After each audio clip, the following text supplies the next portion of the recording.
Guys, we are going to revise geography today. We are going to look at rocks, at crystals, at minerals, and at fossils. Let's see how much you can remember.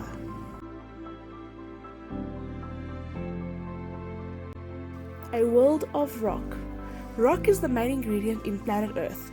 Nearly everything under your feet is rock. It may be buried out of sight, but it's always there. Rocks are full of surprises and secrets. They give us precious gems, gold, and vital resources such as iron and glass. Written into rock is a record of Earth's fascinating history, preserved as fossils. You might be asking, what is rock? A typical rock is a mixture of solid chemicals called minerals, which are pressed tightly together like a jigsaw pieces. If you look closely, you can sometimes see the separate minerals of grains, small crystals in a rock. Most rocks are hard and brittle, but some crumble to powder when you rub them.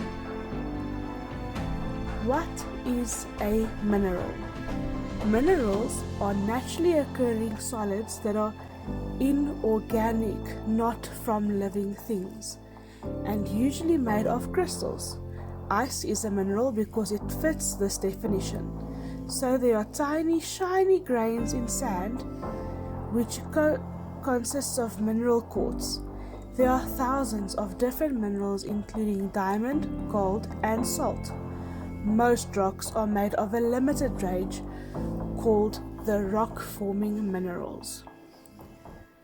What is a crystal? A crystal is a solid chemical with a regular geometrical shape. Crystals typically have smooth, flat faces that meet in sharp edges. They often look shiny or glossy. Their shape comes from the regular arrangements of atoms inside the crystal. In many rocks, the crystals are too small to see, but they are there nevertheless, by the thousand. In rare cases, crystals may grow as large as a telegraph pole. What is a fossil? A fossil is a relic of a living thing that died thousands or millions of years ago. Most fossils are remains of creatures that no longer exist, such as a dinosaur. Hard parts of their bodies, such as bones, were buried. Over time, minerals replaced these organic materials, turning them into rock. Some fossils, such as footprints, are merely impressions.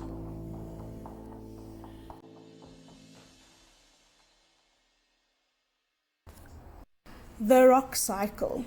The rock cycle in Earth's crust is continually being destroyed and recycled. Rock on the surface is worn down to fragments and eventually settles to become sedimentary rock. Rock underground is melted to form igneous rock or squashed and cooked by the heat of molten rock to form metamorphic rock. Movements in Earth's crust lift underground rock back to the surface. The rock cycle. Rock types. Scientists can classify almost all rocks into one or three main types, depending on how the rocks form. The types are known as igneous rock, sedimentary rock, and metamorphic rock. Over millions of years, each type can slowly change into one of the others in an endless cycle called the rock cycle.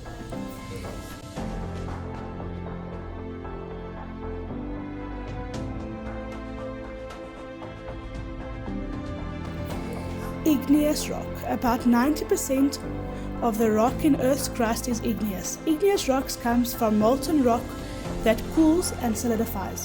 When this happens underground, the molten rock, or magma, solidifies slowly, giving crystals time to form. The magma becomes a hard crystalline rock with large grains such as granite. Igneous rock can also form on Earth's surface when lava escapes from a volcano. The lava solidifies quickly, especially if it flows into water, as in the picture below.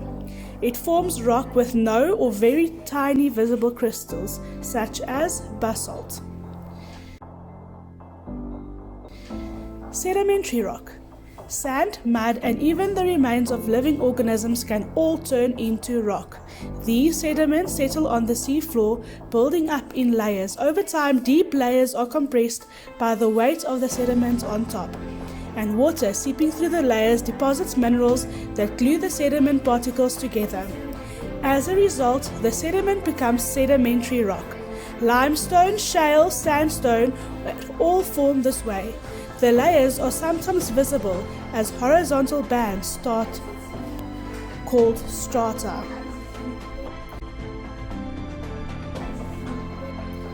Metamorphic rock. Deep underground rock can be subjected to intense heat and pressure.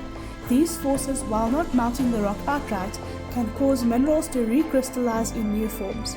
The result is a hard, crystalline type of rock called metamorphic rock, which frequently has wavy or stripy patterns. Metamorphic rock often forms in mountainous regions where Earth's crust is bucking and folding under tremendous pressure. Examples include marble, slate, and myelinite. Safety and equipment. You don't need any special gear to start learning about rocks and fossils, but the equipment on this page may be useful. If you go hunting for rocks and fossils, take the following safety precautions. Wear highly visible clothing and make sure an adult accompanies you. Don't climb cliffs or enter working quarries, and avoid the base of cliffs after storms. If you visit the coast, check tide times and avoid places that are dangerous when the tide comes in. Handy tools is a x10 hand lens that helps expert rock collectors to identify their find by inspecting the grain. It isn't essential for beginners. And boots. Wear stout boots with ankle protection when walking on rough and rocky ground. Wear waterproof boots in wet or muddy places.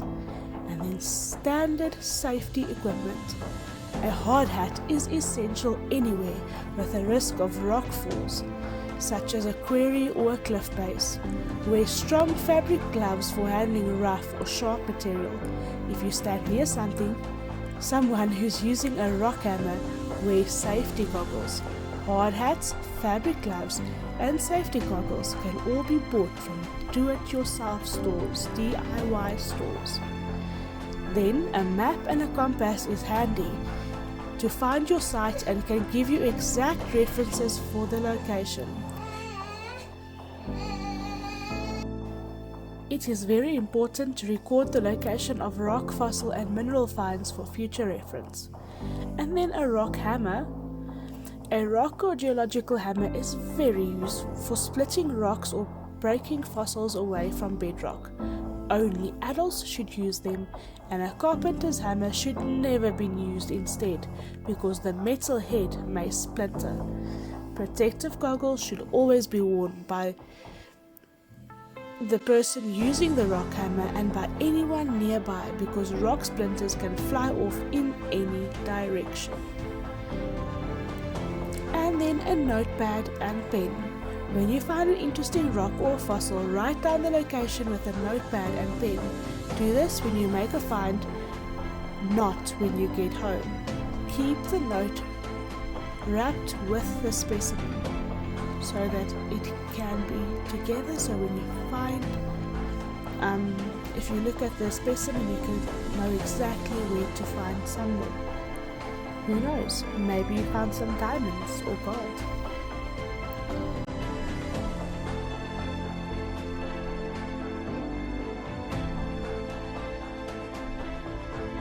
Become a rock hound.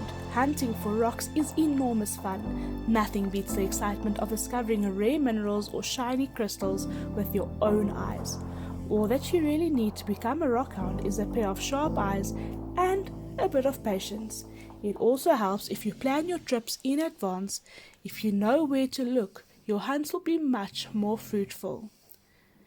On the beach, a beach is a good place to look for interesting rocks.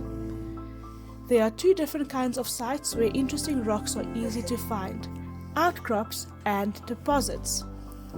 Outcrops are places such as cliffs and quarries where the bedrock that normally lies hidden below the ground is exposed. Deposits are places where small, loose stones collect, such as beaches, riverbeds, and fields.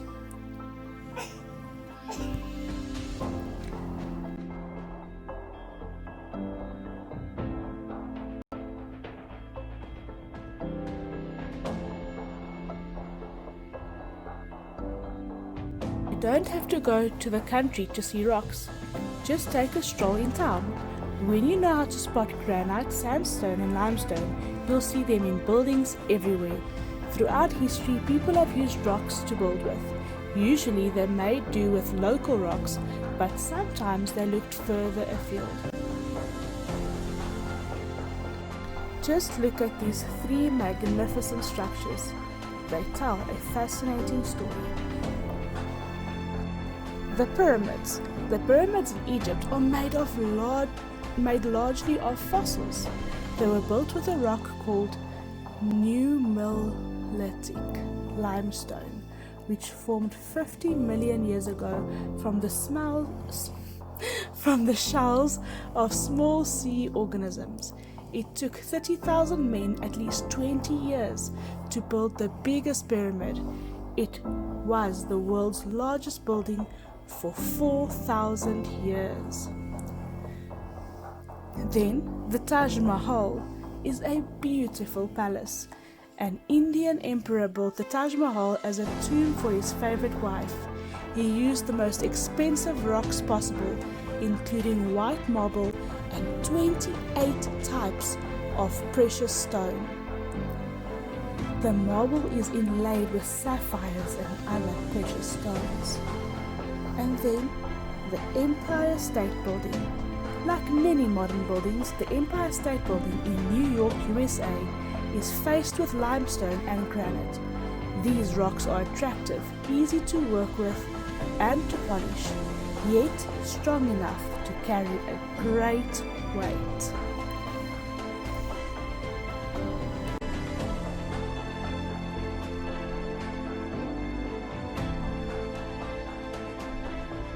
Inside a volcano. The main column down the bottom is the central vent. All the other ones that almost come out of the volcano and come out of the volcano is side vents. And up there in the sky is the ash cloud. That can stay up in the sky for months and months and make visibility very bad around the volcano. Even countries far away from the volcano can get affected by ash cloud. The lava trickles down the side of the volcano or gets spat out further, and the old layers of lava make the volcano bigger and bigger and bigger every time the volcano erupts.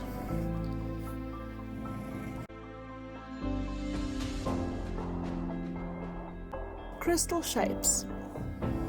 You get a few different crystal shapes. On here I only show 6. Orthombric crystals are long and usually have tapered ends like a rectangle with the corners chipped off. The mineral topaz forms gemstones in this shape. Then a hexagonal and trigonal crystals have 6 sides. Rubies, sapphires, emeralds, and snowflakes all belong to this class. Cubic crystals are very symmetrical, which means you keep seeing the same shape if you turn them around. Diamonds are cubic. Monoclinic crystals have much less symmetry than cubic crystals. The shape repeats only once as you turn it around. Triclinic crystals are the least symmetrical of all. They have no equal sides or angles and can look like a jumble of flat faces. And then a tetragonal crystal typically have a rectangular shape and equal sides and angles. They look a bit like an elongated cube.